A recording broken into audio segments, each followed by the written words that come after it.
장 말씀이죠. 우리 같이 한번 요즘 말씀으로 설교노트에 있는 거 읽고 본 말씀으로 들어가겠습니다. 같이 한번 우리 요즘 말씀 읽어볼까요? 이에 성경에 이른 바 아브라함이 하나님을 믿으니 이것을 의로 여기셨다는 말씀이 이루어졌고 그는 하나님의 보시라 칭을 받았나니 이로보건대 사람이 행함으로 어렵다 하심을 받고 믿음으로만은 아니니라. 아멘.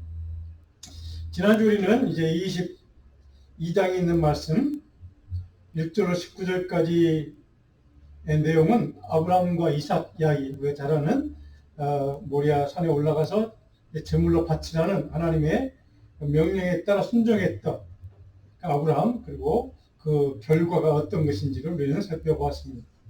물론 마지막 우리가 구체적으로 살펴보지 못했지만 22장 20절 24절의 마지막 그 몇 구절은 이제 나홀이라는 인물이 아시죠? 나홀의 후손을 기록하는 내용이 있습니다. 오늘 23장과 24장을 우리가 살펴볼 텐데요. 23장에는 이제 사라가 죽고 그 사라가 죽은 이후에 아브라함이 무덤 자리를 사서 이제 장례를 치르는 이제 그런 과정을 기록하고 있는 내용이 23장에 이제 기록되어 있는 그런 내용의 전체의 줄거리이기도 합니다. 23장 우리 짤막하게 23장 우리 살펴보고 24장으로 좀 넘어가려고 합니다.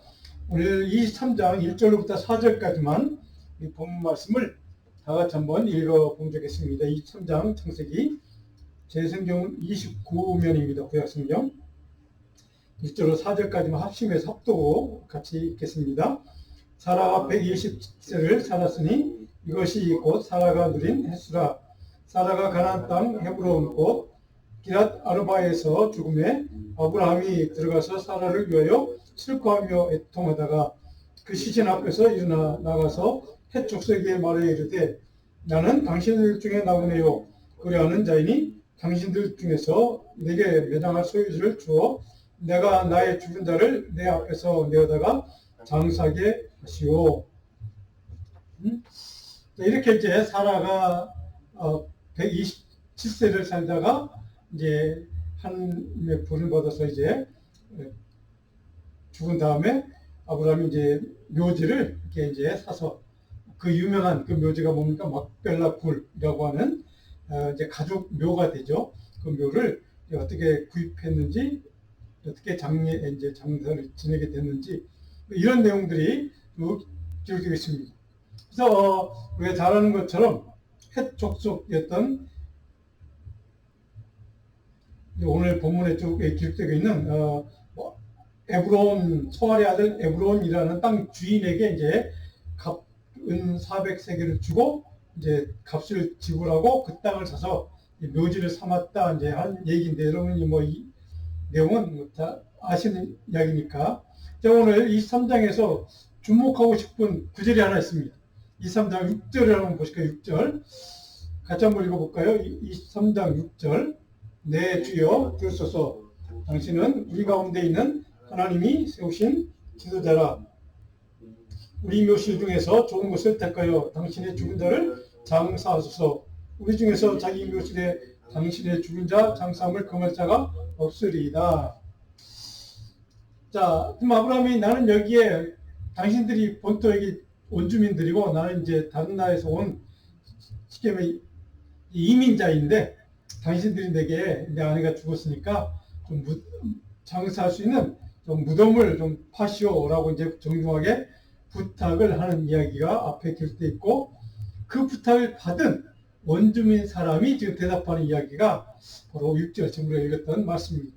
전반부에 보면 아브라함이 그 이방 지역에서 이방 사람들이 사는 그 원주민들이 사는 그 땅에서 하나님의 약속의 말씀을 듣고 그 땅에 정착했지만 하나님 주시겠다고 하는 약속의 땅으로 믿고 정착해 살던 그 땅에서 어떤 삶을 어떤 신앙의 인격을 가졌는지를 한마디로 잘 드러나는 그런 말씀이 6절 전반부에 기록되어 있습니다. 내 주여 들으소서. 당신은 우리 가운데 있는 하나님이 세우신 지도자입니다. 자, 이방인이 아브라함에 대해서 자기 친척도 아니고 가족도 아닌 그런 이민자인 아브라함에 대해서 이렇게 평가하는 이야기. 하나님이 세우신 지도자. 여기 우리는 두 가지를 우리는 깨닫게 됩니다. 하나는 아브라함이 하나님을 믿는 사람이라는 사실을 주변의 그 이방인들도 모두가 다 인정했다는 사실입니다. 저 아브라함이라는 인물이 믿는 하나님, 그가 믿는 신 하나님이 어떤 존재인가를 그들도 알고 있었다는 것이죠. 물론 아브라함을 통해서 배웠겠죠. 자, 두 번째로 이 한번 짤막한 이 구절 속에서 우리가 깨닫는 것은 하나님을 믿는 아브라함이라는 사실, 아브라함 믿는 신이 하나님이라는 사실, 동시에 하나님이 그를 인정하셔서 그를 지도자로 세웠다 사실을 그들이 인정했다는 겁니다. 그러니까 하나님의 사람인 동시에 하나님이 일꾼으로 세우신 하나님의 일꾼, 하나님의 사람, 바로 이것을 이방인들도 인정할 정도로 그가 그런 신앙의 삶, 하나님의 백성으로 하나님을 믿는 하나님 나라 백성으로 신실한 믿음의 삶을, 하나님을 섬기는 삶을 사람들을 이끌고 도와주고 사람들에게 정말 유익이 끼치는 그런 삶을 살았던 것을 우리는 이 짤막한 한 구절 속에서 깨닫게 된다는 것입니다. 다른 말로 하면 이 땅 세상에 사는 삶 가운데 이 세상적에 사는 우리 믿음의 사람들, 하나님의 백성들, 그리스도인들이 어떤 삶을 살아야 하는가, 이 세상 사람들에게 어떤 인정과 그 사람들의 인정을 받아야 하는가 하는 것을 바로 아브라함을 통해서 우리는 배울 수 있다는 사실입니다.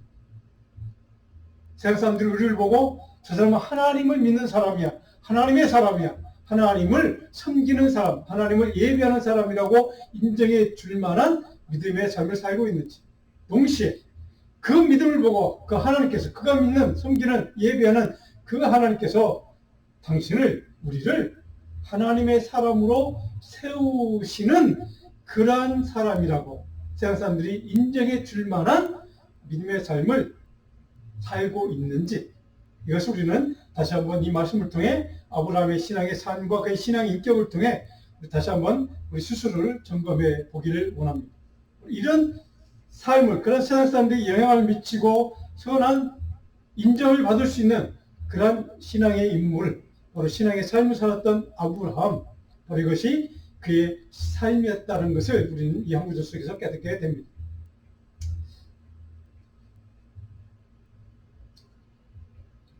구절을 볼까요? 오늘 23장 9절에 보시면 이제 막벨라 굴이라는 단어가 등장하죠. 막벨라 굴을 사서 거기에 사례를 이제 안치하는 그런 얘기가 설명이 쭉 되고 있습니다. 막벨라라는 말은 양의 우리라는 뜻이 있습니다. 양의 우리.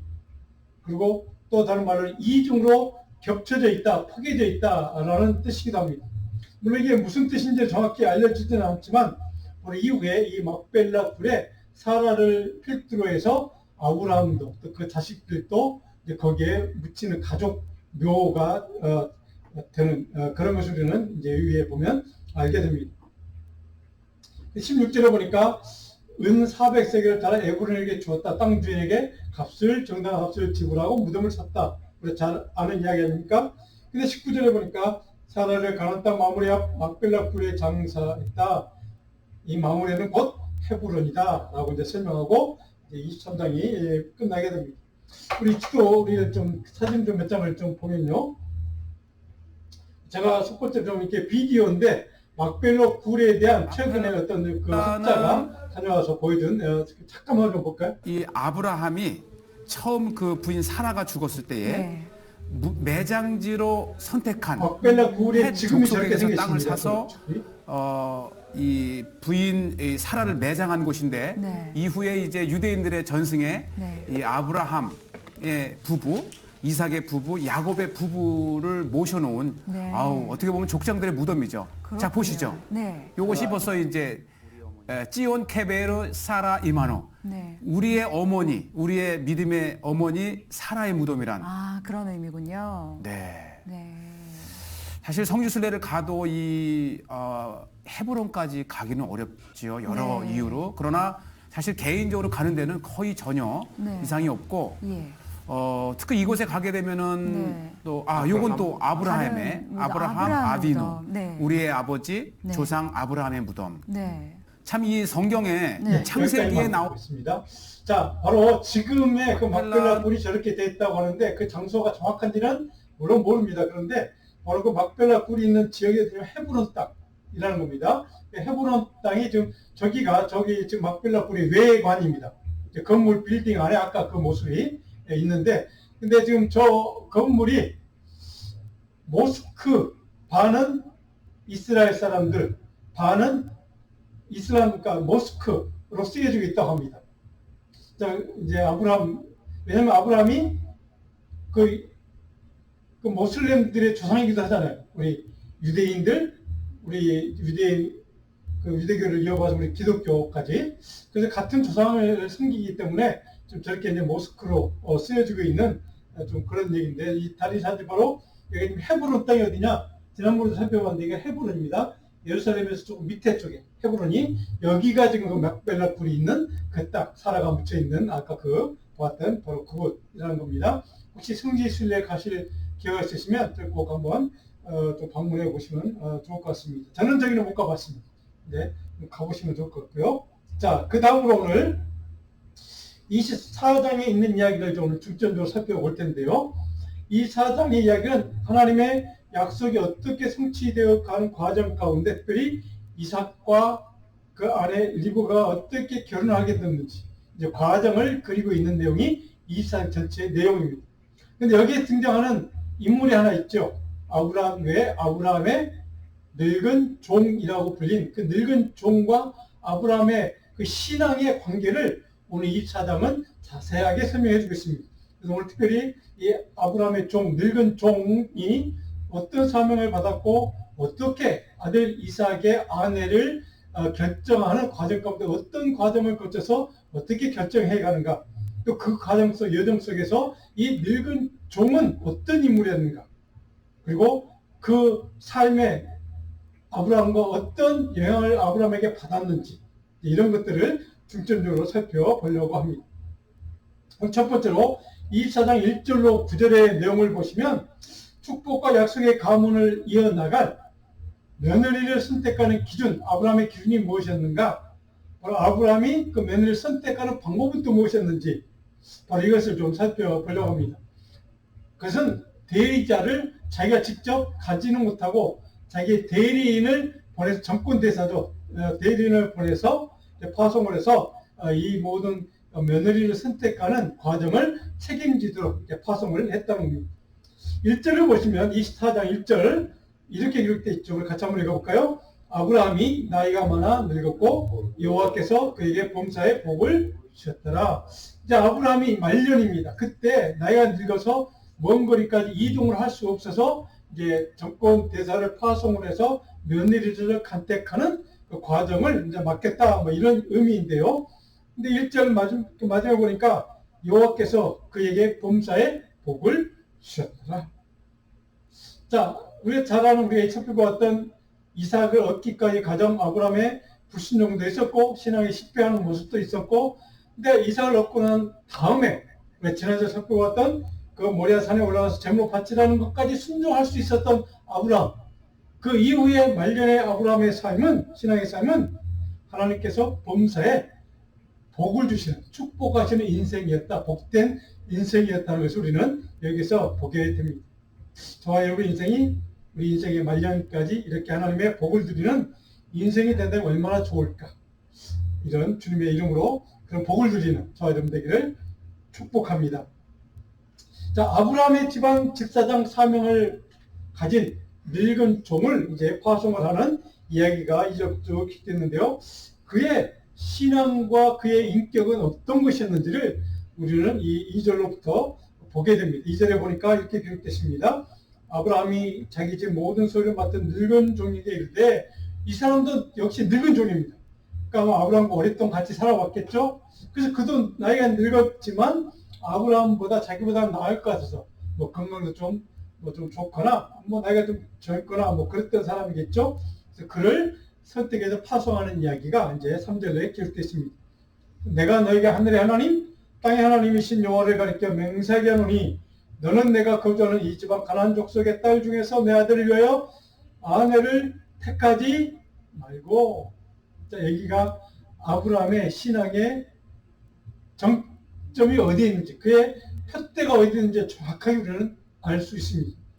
이 땅 이방 가나안 족속에게서 내 아들, 며느리를, 아내를, 배필을 찾지 말라고 분명히 선포하죠.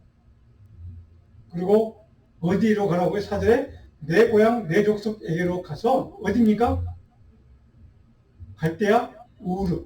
그렇죠? 갈대 우르를 살던 아브라함 가족을 하나님께서 이제 그 아버지를 통해서겠죠.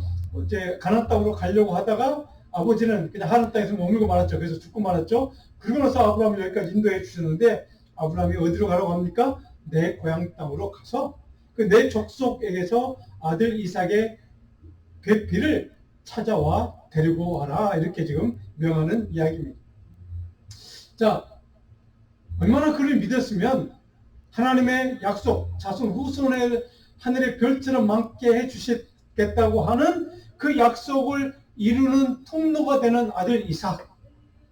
아들이 여럿 있는 것도 아니고 그 아들 하나, 하나님이 약속하신 그 아들 하나, 그 하나뿐인 그 아들의 배필을 찾아서 하나님이 약속하신 그 약속을 이루어갈 통로로 사용될 그 도구가 될 그런 아내를 선택하는 일을 맡길 정도로 이 종의 믿음과 인격은 그렇게 탁월한 인물이었다는 것을 우리는 보게 됩니다.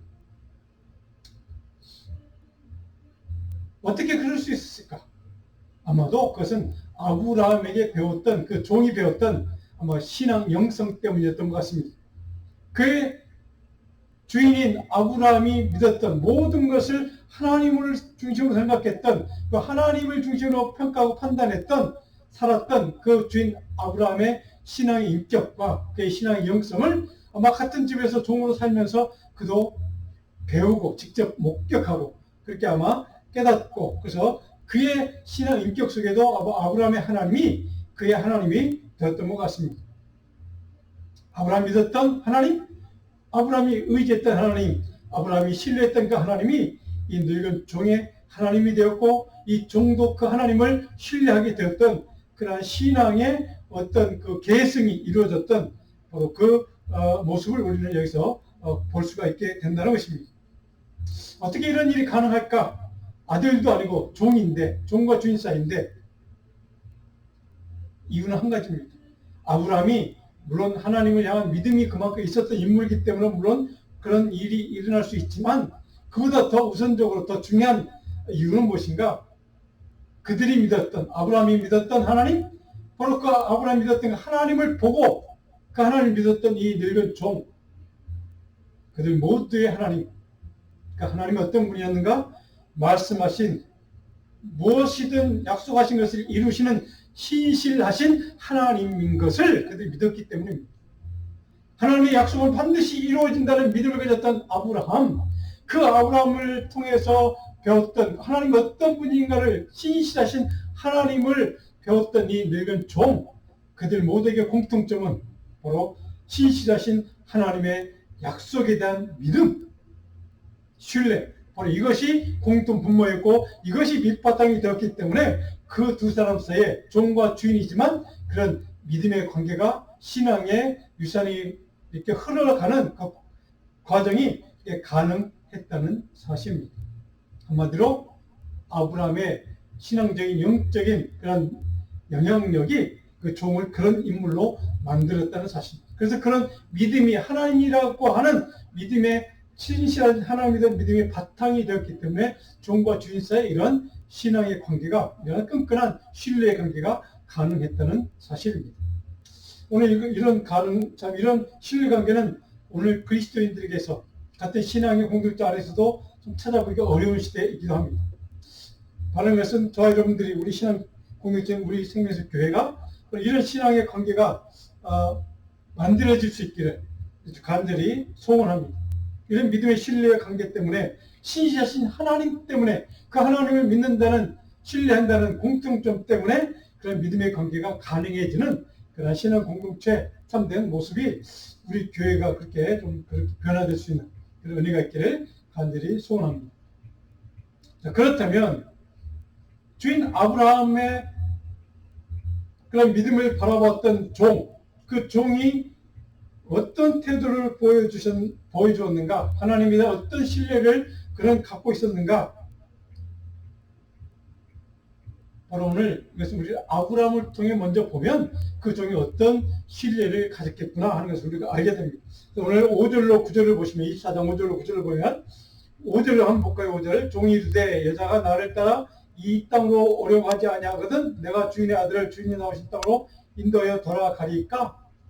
자, 이 종이 길을 떠나기 전에 한 가지 예상 문제를 생각했던 것 같습니다.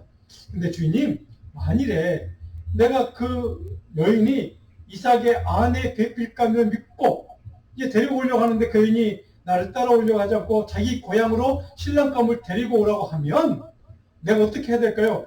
이삭을 그곳에 다시 데려와서 데리고 갈까요?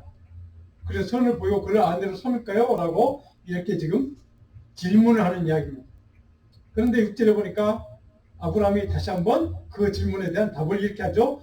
아브라함이 그 이르되 내 아들을 그리로 데리고 돌아가지 아니하도록 하라. 아니야. 그것이 내 고향 땅이긴 하지만 그곳에 데려가지는 마라. 그것을 그냥 포기해. 라고 하는 아브라함의 답변이었습니다. 그 도대체 이유가 뭘까? 실제로 보면 중요한 우리는 아브라함의 신앙의 내용이 무엇인지 그가 왜 믿음의 주상으로 인정받을 수 있었는지를 우리는 깨닫게 알게 되는 그런 중요한 말씀이 기록되어 있습니다. 이 4장 7절 다 같이 한번 읽어봅니다. 하늘의 하나님이여 여호와께서 나를 내 아버지의 집과 내 고향 땅에서 떠나게 하시고 내게 말씀하시며 내게 맹세하여 이르시기를 이 땅을 내 시에게 주려 하셨으니 그가 그 사자를 너보다 앞서 보내실지라 내가 거기서 내 아들을 위하여 아내를 택할지니라. 8절에 만일 여자가 오려고 하지 않으면 이 맹세는 너와 상관없어 그냥 잊어버려 라고 하는 말로 이제 그에게 대답을 해주고 있습니다. 근데 또 한번 8절 마지막에 내 아들을 다시 한번 당부하건대 그 땅으로 내 고향 땅이지만 그곳으로 내 아들을 데리고 가면 안 돼 하는 게 아브라함의 당부였습니다. 자, 7절에 있는 내용을 보면 우리가 중요한 아브라함의 신앙이 어느 정도인가를 우리는 깨닫게 됩니다. 아브라함의 마음속에는 내 고향 땅을 내 아비를 통해서 또 나를 하나님께서 나를 불러서 이 땅까지 오게 하신 거기에 내 고향 땅을 떠나게 하시는 하나님의 이유와 목적과 계획과 섭리가 있을 것이다. 하나님의 섭리를 나는 믿는다. 그리고 하나님이 분명히 약속하신 것처럼 이 가나안 땅에서 내게 하늘의 별처럼 많게 하시겠다는 우선에 대한 약속을 반드시 하나님은 어떤 방법을 통해서든지 그것을 이루도록 해 주실 것이라고 하는 믿음이 하나님의 약속에 대한 신뢰가 바로 아브라함 마음속에 충만하게 가득 차 있었다는 사실입니다. 흔들림 없는 확신, 신뢰가 그에게 있었다는 사실입니다. 그리고 오늘 7절에 보니까 마지막 후반절에 이렇게 되었습니다. 그가 그 사자를 너보다 앞서 보내실 거야. 하나님의 사자를 보내서 네가 가기 전에 먼저 가서 하나님이 모두 정지 작업을 다 해놓을 거야. 그러니까 어쨌든 선택해서 내 며느리 이삭의 아내를 데려올 수 있도록 하나님이 도와주시라는 사실을 하나님께 역사하시고 섭리하실 것이라는 사실을 아브라함은 분명히 확신했다는 사실입니다. 어떻게요? 왜요? 하나님은 반드시 그가 맹세하신 약속을, 후손에 대한 약속을 지키시는 신실하신 하나님인 것을 믿었기 때문에 이런 신뢰가 가능했다는 뜻이기도 합니다. 바로 이것이 아브라함의 믿음의 수준이었고 그의 영성의 수준이었습니다. 우리와는 너무 차이가 있는 수준인 것을 우리는 보게 됩니다. 하나님이 그가 약속하신 그 일을 이루기 위해서 반드시 어떤 방법을 통해서든지 하나님은 이루시는 분이라는 사실을 그가 믿었기 때문에 이런 신뢰가 가능했다는 사실. 오늘 저와 여러분의 인생에도 우리 신앙의 삶에도 이런 신뢰가 이런 아브라함과 같은 믿음의 은혜와 능력이 충만하기를 간절히 축원합니다. 이런 믿음의 신뢰가 바탕이 된다면 우리가 하나님의 약속의 말씀을 믿지 못할 것이 무엇이 있겠습니까? 우리가 두려워하거나 의심할 것이 무엇이 있겠습니까? 바로 이런 믿음의 분량이 없기 때문에 우리는 두려워하고 의심하고 불순종하고 불신하게 되는 겁니다. 오늘 아브라함도 그런 과정을 겪었습니다. 아브라함에게 주셨던 하나님의 약속, 인간적으로 불가능해 보이는 그 나이 때에도 아들을 허락해 주셨던 그 하나님을 직접 경험했던 아브라함이 모든 것을 신뢰하기로 결정하고 결단하고, 그래서 하나님의 약속은 반드시 이루어진다는 사실을 그는 분명히 확고하게 믿었기 때문에 이런 신뢰가 가능했다는 사실.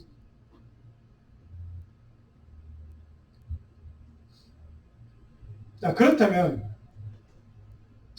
그 명령을 받은 이 늙은 종이 이제 드디어 길을 떠나서 어떤 과정을 통해서 이삭의 아내감을 선택하고 선발하고 데려오는가, 이제 이런 것을 쭉 우리가 보게 됩니다. 두 번째로 10절로 14절의 내용을 보면 아브라함의 대리자였던 늙은 종의 유일한 선택 기준이 있었죠. 물론 아브라함이 그렇게 하라고 했지만 구체적인 내용은 듣지는 못했습니다. 그냥 자기가 그 명령만 받고 구체적으로 자기가 가서 이제 결정하고 결단하고 그 방법도 자기가 선택해야 되는 그런 사명을 지금 그가 앞에 놓고 있는 상황입니다. 10절에 보니까 메소포타미아로 가서 갈대 우르 땅입니다. 가서 나홀의 생이 이르렀다. 이제 고향 땅에, 아브라함의 고향 땅에 간 겁니다. 그래서 12절에 보니까 그가 이르되 우리 주인 아브라함의 하나님 여호와여 기도합니다. 하나님 앞에 그 땅에 도착해서 하나님 내가 어떻게 해야 됩니까? 어떻게 이삭의 아내감을 선택해야 됩니까? 라고 하는 하나님의 지혜와 하나님의 능력과 하나님의 도우심을 구하는 기도가 지금 이 늙은 종이 드리는 기도의 내용이 12절부터 기록되어 있습니다. 그런데 12절 마지막에 보니까 오늘 나에게 순조롭게 만나게 하사 내 주인 아브라함에게 은혜를 베푸시옵소서. 이 늙은 종의 신앙의 인격을 여기서 배우게 됩니다.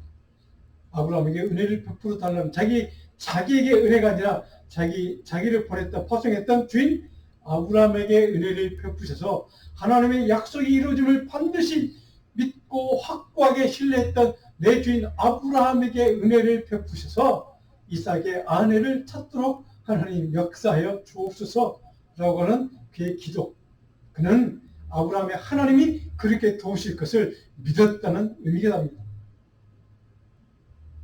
종의 기도를 통해 하나님은 어떻게 이 일을 이루어 가시는가를 13절로 14절 보니까 우리가 이제 구체적으로 읽어볼 수가 있습니다. 한 소녀에게 이르시기를 14절입니다. 청하건대 너는 물동이를 기울여 나로 마시게 하라 하시니 그의 대답이 마시라 내가 당신의 앞다리도 마시게 하리라 하면 늙은 종이 스스로 지금 이렇게 생각하고 기도하는 겁니다.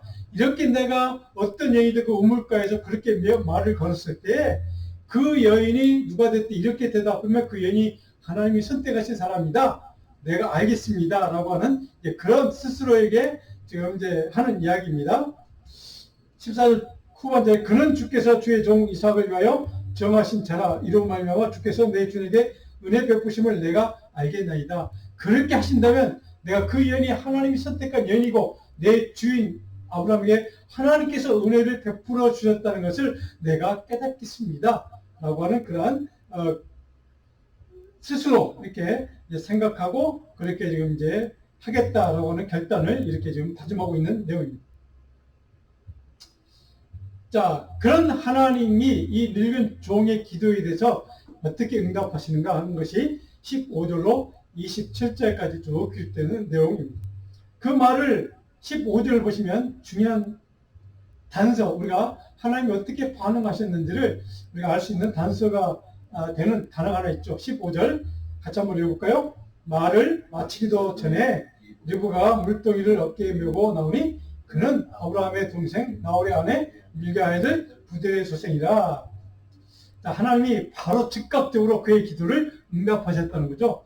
말을 마치기도 전에 하나님이 그의 기도를 기뻐 받으신 겁니다.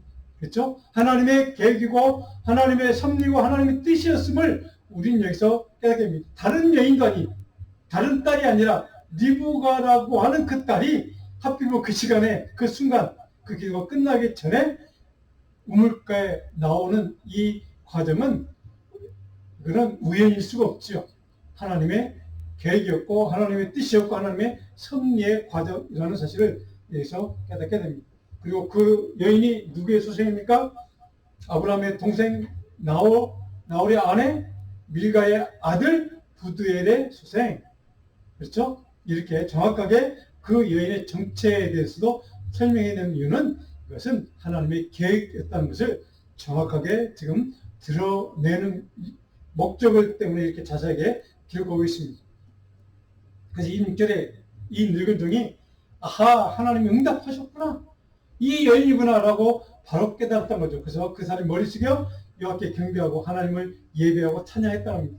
하나님이 자기의 기도를 응답해 주셨던 즉각적인 기도 응답에 대한 감사의 표현이기도 합니다.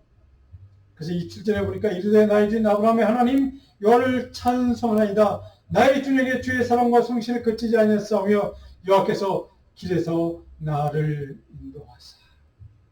내가 드렸던 그 기도 응답하신 하나님, 내 주인 아브라함에게 은혜와 긍휼을 베푸신 그 하나님께서 길에서 나에게 형통의 복을 주셔서 바로 이 여인을 하나님이 선택한 결정하신 예비해 놓으신 그 이삭의 아내가 이 여인을 선택하셨다는 것을 내게 깨닫게 해주셨구나 라고 하는 감사의 찬양을 올리고 있는 그 믿음의 간증이기도 합니다. 주인 아브라함의 하나님은 신실하신 하나님이고 긍휼과 자비와 도우시는 하나님인 것을 바로 이 늙은 종이 다시 한번 고백하고 간증하는 이야기이기도 합니다. 자, 그렇다면 그 사람을 만난, 그 사명을 갖고 왔던 그 먼 길을 왔던 그 늙은 종을 만난 리브와 그 가족들의 반응은 어떤가? 28절로 61절까지가 그 가족들이 어떤 반응을 보이는가 쭉 기록하고 있습니다. 29절을 보면 리브가 이거 오라버니가 있어 그의 이름은 그 유명한 라반이라. 이제 우리는 그 이후의 이야기를 알죠. 다음에 이제 야곱을 살펴보면서 이제 배우게 되겠지만 리브가 이거 오라비 라반이라는 인물이 있다는 것, 그 사람에게 이르러, 물론 그 종입니다. 그 사람에게 이르러 31절을 보면 이렇게 대답합니다. 라반이 이르되 여호와께 복을 받은 자여 들어오소서. 자, 라반은 물론 아브라함의 고향 땅의 형제, 물론 후손이기도 하지만 뭐 친척이죠. 그런데 여기에서 라반이 입에서 나오는 말 한마디, 여호와께 복을 받은 자라고 그 늙은 종을 바로 이렇게 지금 지칭하고 있다는 사실입니다. 종입니다. 종이 신분입니다. 아브라함의 종이라고 분명히 밝혔습니다. 그럼에도 불구하고 그 종을 무시하거나 경시하지 않냐고 바로 라반은 여호와께 복받은 자라고 이렇게 표현하면서 그를 환대하는 바로 이 한 구절 속에 바로 라반의 바로 그 가문에 흐르는 하나님에 대한 믿음, 신뢰가 있음을 우리는 여기서 깨닫게 됩니다. 그래서 마음중심에 여호와 하나님이라는 바로 그 하나님이라고 하는 그 존재가 그들 마음속에 지금 아브라함의 지금 가정과 바로 그 형제의 가정 사이에 지금 공통분모가, 신앙적인 영적인 공통분모가 지금 여기서 흐르고 있다는 사실을 우리는 깨닫게 됩니다. 그래서 라반이 그 종을 향해서 여호와께 복을 받은 자라고 이렇게 지칭할 수 있었다는 사실입니다. 35절에 보니까 여호와께서 나의 주인에게 크게 복을 주셔 창성하시되 자기가 섬기는 주인 아브라함이 하나님께 어떤 복을 주었는지 하는 것을 쭉 설명하는 과정입니다. 40절에 보니까 주인이 내게 이르되 내가 어떤 목적으로 여기 왔습니다 라고 하는 것을 밝히죠. 내가 섬기는 여호와께서 그의 사자를 너와 함께 보내어 내게 평탄한 길을 주시리니 너는 내 족속 중 내 아버지 집에서 내 아들 여여 아내를 택할 것입니다 라고 하는 사명을 받고 내가 당신들 앞에 왔습니다. 그래서 42절에 보니까 내가 이렇게 하나님께 기도했더니 마침 당신의 딸 리브가 거기에 와서 이렇게 대답해서 내가 이것이 하나님이 선택한 여인이고 하나님이 내게 형통의 복을 주셔서 하나님 나를 주셔서 이 여인을 만나게 하셨다. 그래서 내가 이 여인을 통해서 여기까지 왔습니다 라고 하는 것을 정확히 자기의 의도와 목적을 밝히는 이야기입니다. 그 44절에 그 여자는 물론 리브가죠. 여호와께서 내 주인의 아들을 위하여 정하여 주신 자가 되리이다. 확신한 겁니다. 하나님이 이렇게 이삭의 아내 될 사람을 만나게 하셨고 그런 하나님이 예비해 주신 그 모든 섭리에 따른 사람을 만나게 하셨으니 이것이 바로 하나님의 계획이었고 뜻이었고 하나님의 모든 섭리의 과정이었음을 정확하게 고백하고 인정하고 이렇게 지금 이제 간증하는 이야기이기도 합니다. 45절에 내가 마음속으로 말하기를 마치기도 전에 다시 한번 강조하고 있죠. 리브가가 물동이를 어깨에 메고 나온 것을 보았습니다. 그리고 질문했더니 내가 기도했던 대로 대답했습니다. 근데 48절에 이 늙은 종의 고백과 간증을 한번 우리가 좀 배웠으면 좋겠습니다. 48절 같이 읽습니다. 내 주인 아브라함의 하나님 여호와께서 나를 바른 길로 인도하사 나의 주인의 동생의 딸을 그의 아들을 위하여 택하게 하심으로 내가 머리 숙여 그에게 경배하고 찬송하였나이다. 하나님을 찬양합니다. 자기 주인이 믿었던 그 하나님, 신뢰했던 그 하나님, 그 하나님 신실하신 하나님이 이렇게 그 약속을 지키시는구나 라고 하는 것을 그도 경험하고 그도 깨닫고 그도 지금 그들 앞에서 간증하는 이야기. 하나님이 도우셨습니다. 하나님이 형통케 하셨습니다. 하나님 이야기까지 인도해 주셨습니다. 라고 하는 하나님의 역사였음을 정확하게 고백하고 간증하는 이 종의 신앙. 사랑하는 여러분, 오늘 우리들의 신앙이 여기까지 이르기를 간절히 축원합니다. 이 신앙의 모습을 우리 이 시간 좀 배웠으면 좋겠습니다. 그 믿음을 보았던 그 리브가의 가족들, 그 오빠 라반과 부대 그 아버지가 대답을 이렇게 합니다. 50절에 라반과 부들이 대답해 이르되 이 일이 여호와께로 말미암았으니. 그 얘기를 들었던 이제 오빠 그 모든 가족들이 다 그래, 이 일이 당신의 생각이 아니라 아브라함의 생각이 아니라 하나님의 계획과 뜻과 섭리로 말미암았음을 우리가 이제 믿겠노라. 하나님에 대한 신뢰를 그들도 인정하고 있는 겁니다. 하나님에 대한 고백, 하나님에 대한 신뢰, 하나님의 역사가 여기까지 이루었음을 바로 그들도 드디어 인정하고 이제 하나님의 뜻에 모든 것을 맡기는 그런 믿음의 모습을 보여주고 있다는 것입니다. 그래서 51절에 보니까 리브가가 여기 있는데 데리고 와서 여호와의 명령대로 그를 당신의 주인의 아들의 아내가 되게 하십시오. 이렇게 지금 이제 맡기는 이야기를 좀 이렇게 간증하고 고백하고 있습니다. 자, 56절로 60절을 보니까 56절 여호와께서 내게 형통한 길을 주셨으니, 자, 마지막 이 종이 이렇게 고백합니다. 하나님이 내게 형통한 복을 주셨어. 나를 형통케 하셔서 바로 이런 하나님의 예비하신 사람을 만나게 해주셨어. 이제 내가 주님에 빨리 돌아가서 하나님께서 역사하셨던 일을 내가 빨리 보고하고 주님의 기쁜 소식을 전하기 위해서 내가 빨리 길을 재촉해야 되겠습니다. 그리고 리브가에게 선택을 줍니다. 그때 리브가 예스하고 따라가겠다고 대답하고 이제 그가 동의하고 돌아가는 이야기가 기록됐습니다. 물론 오늘 24장 마지막에 이제 이삭을 만나서 둘이 결혼해서 사는 장면까지 이제 마무리 되고 있습니다. 22절로 27절까지 두 사람이 결혼한 이야기가 기록됐습니다. 자, 그런데 이런 과정을 우리는 잘하고 있습니다. 그런데 이런 과정을 신약 성경에 사도 바울이 이 아브라함의 믿음을 어떻게 해석했는가 오늘 마지막으로 살펴보고 마무리하려고 합니다. 자, 로마서 4장 16절로 22절까지 내용이 바로 사도 바울이 바로 이 아브라함의 믿음을 어떻게 해석했는가. 아브라함이라고 하는 위대한 믿음의 조상, 그의 믿음을 어떻게 사도 바울은 해석하고 있는가, 이해하고 있는가. 로마서 4장 16절을 보면 스크린을 보시면 같이 한번 읽어볼게요. 16절 같이 읽습니다. 그러므로 상속자가 되는 그것이 은혜에 속하기 위하여 믿음으로 되나니 이는 그 약속을 그 모든 후세에 굳게 하려 하시며 율법에 속한 자에게뿐만 아니라 아브라함의 믿음에 속한 자에게도 그러하니 아브라함은 우리 모든 사람의 조상이다. 18절 보니까 아브라함이 바랄 수 없는 중에 바라고 믿었으니 말씀대로 많은 민족의 조상이 되게 하려 하십니다. 자, 19절 이것이 이제 사도 바울이 아브라함에게 배웠던 영성이기도 합니다. 한번 같이 읽어볼까요?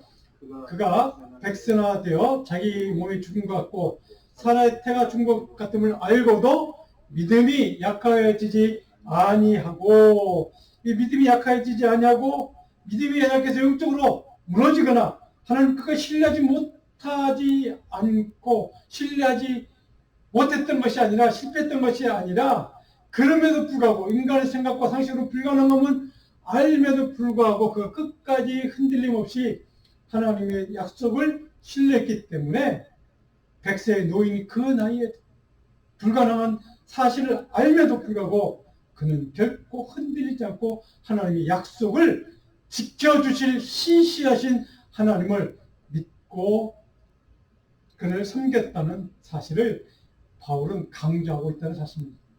아브라함의 위대함 거기 있다는 겁니다. 바울을 보기에 아브라함 믿음의 조상이었던 아브라함의 가장 위대한 모습은 바로 거기 있다는 영적으로 약해지거나 영적으로 무디어지거나 영적으로 병에 들지 않고 믿음에 흔들림 없이 견고하게 서서 그럼에도 불구하고 하나님의 신실하심을 믿었던 아브라함, 바로 그가 믿음의 조상이 될 수밖에 없는 그런 위대함이 거기 있다는 사실을 사도 바울도 인정하고 이렇게 지금 우리에게 가르쳐주고 있습니다. 20절을 한번 볼까요? 20절에 보면 하나님의 약속을 의심하지 않고 믿음으로 견고하여져서 하나님께 영광을 돌리며, 이게 견고한다는 말, 바로 이 헬라 언어에 보면 엔두나무라는 이 동사인데 뭐냐면 하나님으로부터는 강한 능력을 입는다는 뜻입니다. 어떤 절망과 고통과 암울하고 부정적인 환경에서도 신실하신 하나님은 그의 약속을 반드시 이루어 주실 것을 의심하지 않고 흔들리지 않고 신뢰하는 것, 바로 이게 견고하여져서 라는 단어가 품고 있는 뜻이라는 겁니다.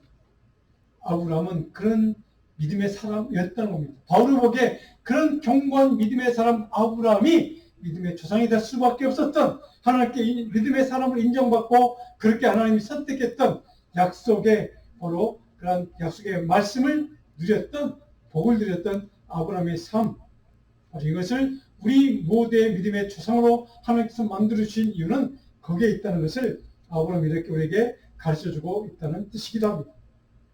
21절에 보니까 이런 단어가 있습니다. 그러므로 약속하신 그것을 또한 능히 이루실 줄을 확신하였으니, 확신했다는 말은 반드시 온전하게 성취된다는 것을 신뢰했다는 겁니다. 바로 아브라함은 반드시 하나님의 약속, 후손에 대한 약속은 반드시 성취될 것을 그렇게 신뢰했다는 것을 바로 이런 단어를 통해서 지금 아브라함은 이런 믿음이 있었다라고 지금 사도 바울이 우리에게 가르쳐주는 말씀이기도 합니다.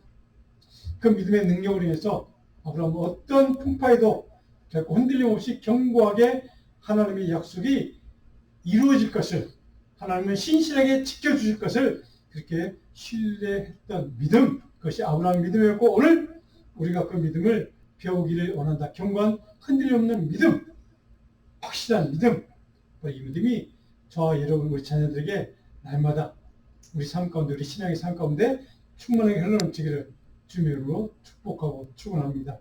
기도하겠습니다.